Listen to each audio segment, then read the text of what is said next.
मैं नरेंद्र कुमार शर्मा,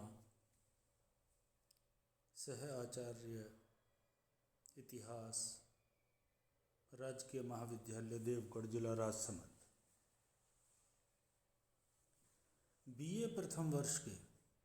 बीए तृतीय वर्ष के प्रथम प्रश्न पत्र राजस्थान के इतिहास के गत 2-3 व्याख्यानों में हम जिस महत्वपूर्ण विषय के बारे में चर्चा कर रहे हैं वह राजस्थान का धार्मिक आंदोलन। हमने इस दिशा में किस तरीके से, किन कारणों की वजह से राजस्थान के अंदर धार्मिक आंदोलन का उदय होता है, जन्म होता है या प्रकटीकरण होता है, किस तरीके से इस प्रकटीकरण में राजस्थान के जो प्रचलित लोक देवता हैं, जिन्हें कायदे में अगर अपन कहें कि ये राजस्थान के धार्मिक आंदोलन के अग्रदूत हैं, अग्रज हैं, और उनमें चाहे बाबू जी हों, चाहे रामदेव जी हों, चाहे गोगा जी हों, इन सभी का विशेष महत्वपूर्ण योगदान है। और उसी तरीके से जो संत थे आंदोलन के, धार्मिक आंदोलन के जो संत थे, या दूसरे शब्दों में हम कहें भक्ति आंदोलन के जो संत थे, उनमें चाहे दाऊद दयाल हों, चाहे मीरा बाई हों, चाहे राम सनेही संप्रदाय रामचरण जी हों, इन सब ने बड़ी महत्वपूर्ण भूमिका निभाई थी। इसी कड़ी में एक महत्वपूर्ण नाम है रामचरण जी का। रामचरण जी जो राम सनेही संप्रदाय है, जिसकी चर्चा हम इस व्याख्यान के अंतर्गत कर रहे हैं, इस संप्रदाय के संस्थापक के रूप में जो जानकारी प्राप्त होती है उसके अनुसार रामचरण जी इस संप्रदाय के संस्थापक थे। और इनका जन्म जयपुर के पास सोडा, या जिसे सूरसेन के नाम से भी जाना जाता है, नामक ग्राम में एक वैश्य, जो विजयवर्गीय वैश्य होते हैं, उस परिवार में 1718 ईस्वी में हुआ था।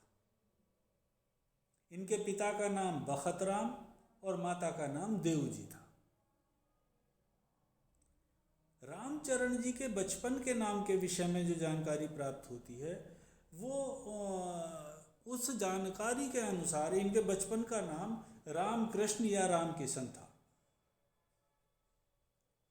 जब इनके पिता की मृत्यु हो गई, तब इनका मन जीवन में से उचट गया और वो एक गुरु की खोज में निकल गए। 1808 ईस्वी में जयपुर के निकट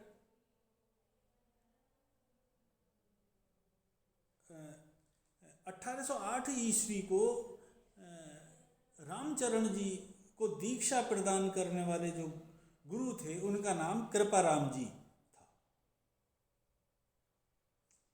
और इन्होंने राम नाम का मंत्र उन्हें दिया, रामचरण जी को दिया।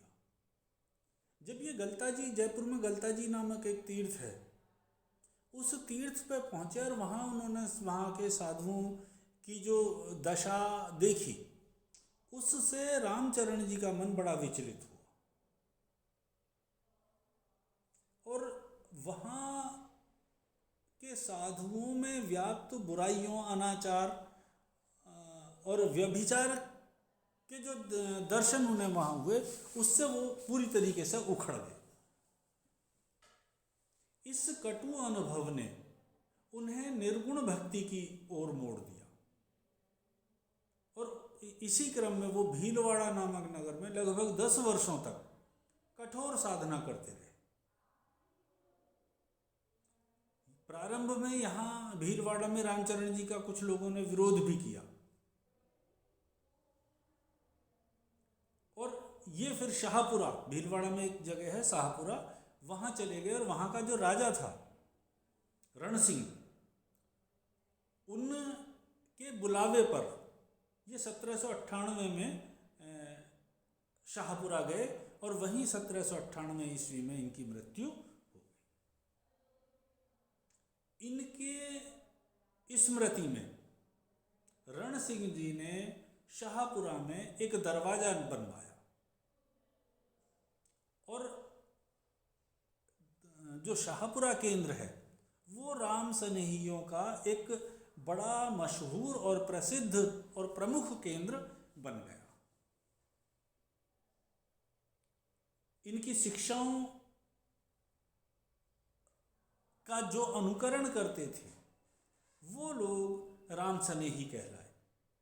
प्रारंभ में इस संप्रदाय में लगभग 225 शिष्य थे। इनमें भी जो 12 शिष्य थे वो प्रमुख थे और धीरे धीरे राम सनेही संप्रदाय के शिष्यों की संख्या बढ़ती चली गई और विभिन्न स्थानों पर राम द्वारों की स्थापना होने लगी। राम सनेही संप्रदाय के जो प्रमुख सिद्धांत थे उनके विषय में अगर अपन बात करें तो ये वस्त्र लगभग ना के बराबर धारण करते थे। एक सामान्य लंगोट और एक चादर के रूप में एक वस्त्र धारण करते थे। मूर्ति पूजा में ये विश्वास नहीं करते थे। राम सनेही अनुयायियों के लिए जो वैवाहिक जीवन है या गृहस्थ जीवन है वो वर्जित था। ये प्रत्येक परिवार से, अनुयायी परिवार से जो एक पुत्र था, जिस प्रकार दादू संप्रदाय में एक लड़के को सनेही संप्रदाय में दीक्षित करते हैं, वही परंपरा इन्होंने अपनाई।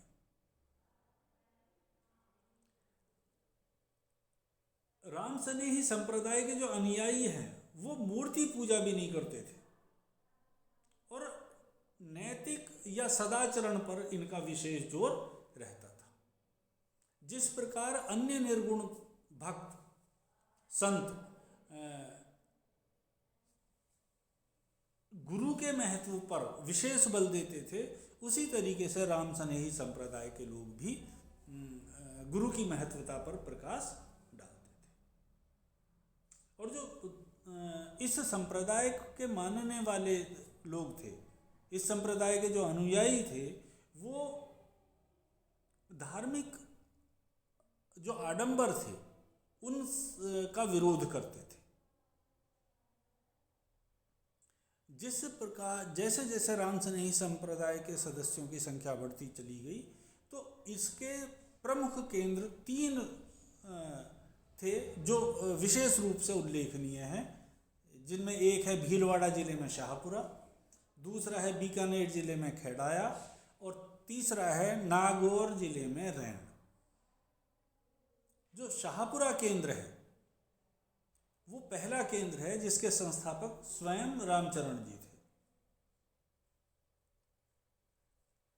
यहाँ पर महाराजाधिराज रण सिंह जी की अनुमति से इस संप्रदाय की पीठ की स्थापना की गई थी और रामचरण जी की मृत्यु के पश्चात उनके उत्तराधिकारी के रूप में रामजन जी इस पीठ के व्यास बने।